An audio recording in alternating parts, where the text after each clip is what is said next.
I have one word to say to all the critics who's called this movie incoherent, slow pace, lack of dance numbers, and called this movie soulless. You don't know what a fun Christmas movie is if it bit you in the ice cream cone, and that's pretty damn sad.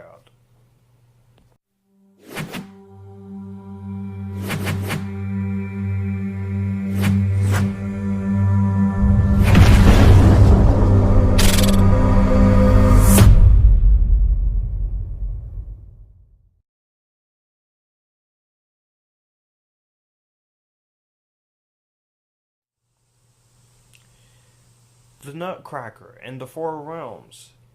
So it's a retelling of E.T.A. Hoffmann's short story Nutcracker and the Mouse King, Marius Pepita's The Nutcracker, directed by Johnston and Lasse Hallstrom, written by Ashleigh Powell, and it comes to us from Disney, starring Mackenzie, Eugenio Derbez, Matthew Macfadyen, Richard Grant, Misty, Copeland, Helen, Mirren, Morgan Freeman, and Keira Knightley. And the plot of this movie is, at the beginning of the movie, on one Christmas Eve in Victorian London in England, Mr. Stahlbaum gives his children Christmas presents to fulfill his wife Marie's dying wish.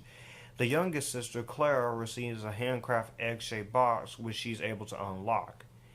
In the package, she discovers a note from her mother that states the inside of the box is all that she ever would need. The family then head to a Christmas Eve ball hosted by the Godfather and the skilled engineer Drosselmeyer.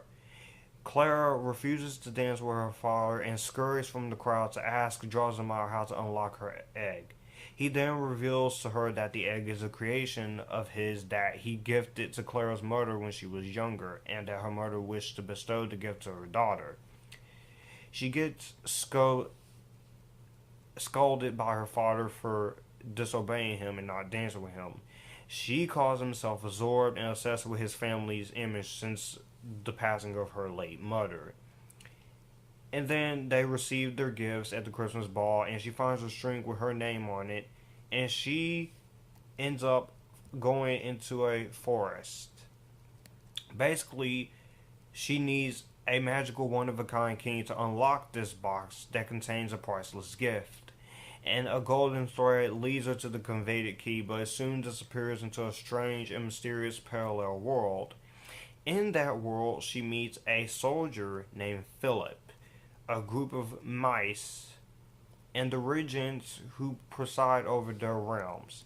Clara and Philip must now enter a four realm to retrieve the key and restore harmony to the unstable land, in which the villain of the movie, the Sugar Plum Fairy, she wants the key for herself and to defend the other realms against Mother Ginger, but she also has other plans. Like I said in the intro, this movie is not soulless or incoherent. I guess people just went way overboard because this movie actually has a lot of entertainment value in it. Yes, it actually has a lot of entertaining value put into it. Now, I can simply say that the easiest negatives I do have in this movie. For one, Keira Knightley. Now, look, when it comes to Keira Knightley, she is a very hit and miss actress for me. I know she was nominated for an Academy Award for the stuttering the Imitation Game with Benedict Cumberbatch. And I have seen her in the Pirates of the Caribbean movies, and I have seen her in Star Wars Episode 1, The Phantom Menace. This movie, however, when it comes to Keira Knightley's performance as the villain, she is Remember when I said in my review of Pirates of the Caribbean 3: A World's End that her screaming and her yelling got on my nerves for after a while? She does the same thing here, but even worse than Pirates 3. She is so over the top, so overbearing that I can't even take her seriously. And that is pretty sad. Yeah, because Keira Knightley, she's a hit and miss actress, and when you give her the right material, she can try. But unfortunately, that's not the case here. And I guess the only other negative is that this movie should have had a different release date, because this movie is another bomb for Disney at the box office. With A Wrinkle in Time underperformed and Solo bombed, and now this. But you know what? It's all one. I'm glad this was put off until November 2nd. Because this is a Christmas movie you easily would not be able to release in the summer. But acting wise, the film is great. Outside of Keira Knightley, who yells her almost half her freaking dialogue.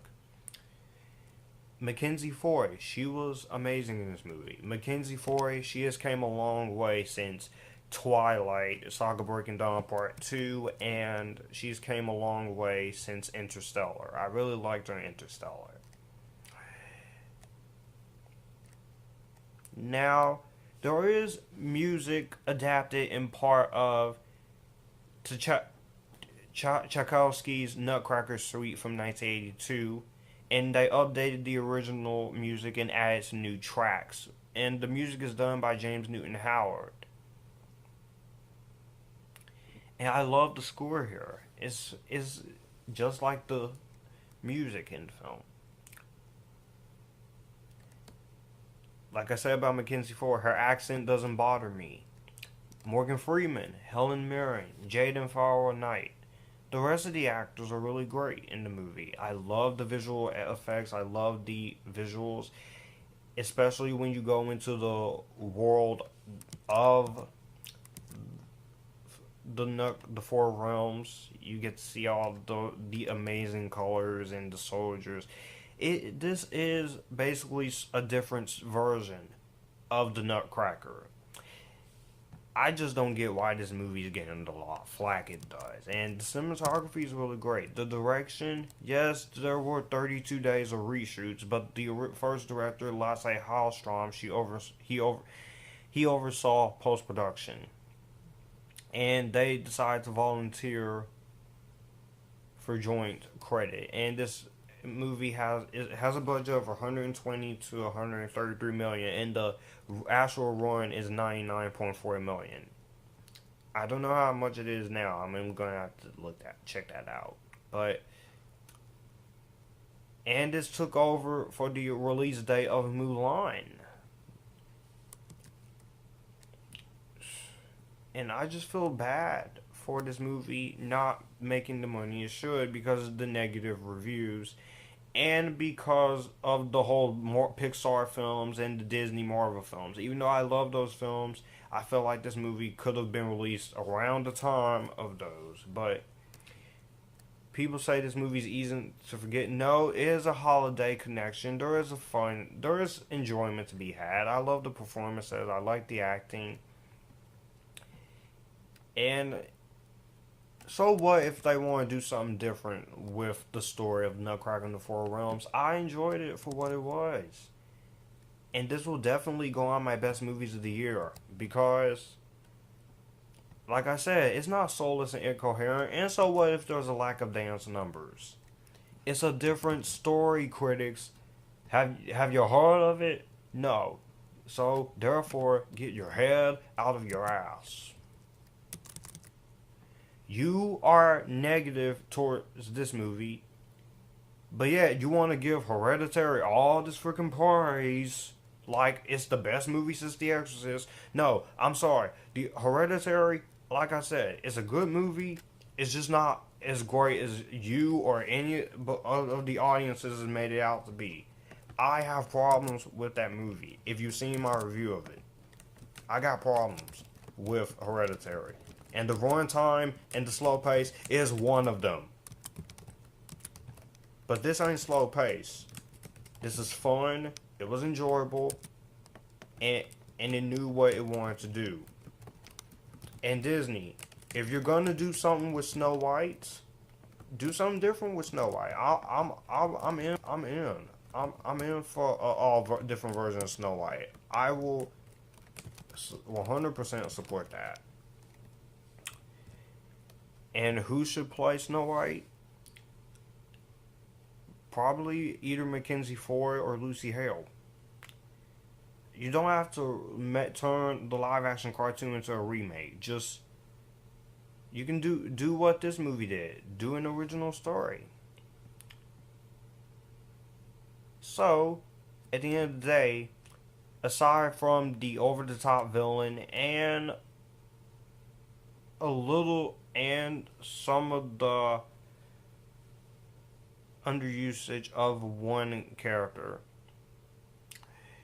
I enjoy Nutcracker in the Four Realms. I'm gonna give Nutcracker in the Four Realms an Epictastic. That's the same grade I just gave to Leprechaun Returns, which I do have edited and officially completed. So, let me know what you guys think about Leprechaun Return. Nutcracker in the Four Realms down below. Do you like it? Do you hate it? What's your favorite interpretation of the Nutcracker? Do you think this one's underrated? Do you think it's overrated? Do you like it? Do you love it? Do you hate it? Are you in between? Do you think it's a guilty pleasure? Because of the two Nutcracker movies I've seen, this one and the original Nutcracker film, not the original Nutcracker, it's somewhere in between the eight. It's so many Nutcracker films, I forgot which other one I've seen, but this is my favorite version of the story right now. And this is a better movie than the live action Beauty and the Beast from 2017.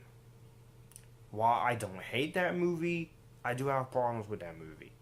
So, I'm going to go ahead and go because we're almost 12 minutes. But this is Future Filmmaker 39480. Let's continue the road to 1,000 subscribers. Be sure to follow all my social media links. You guys keep it cool as always. And I will see you in the next video. Enjoying the Epictasticness.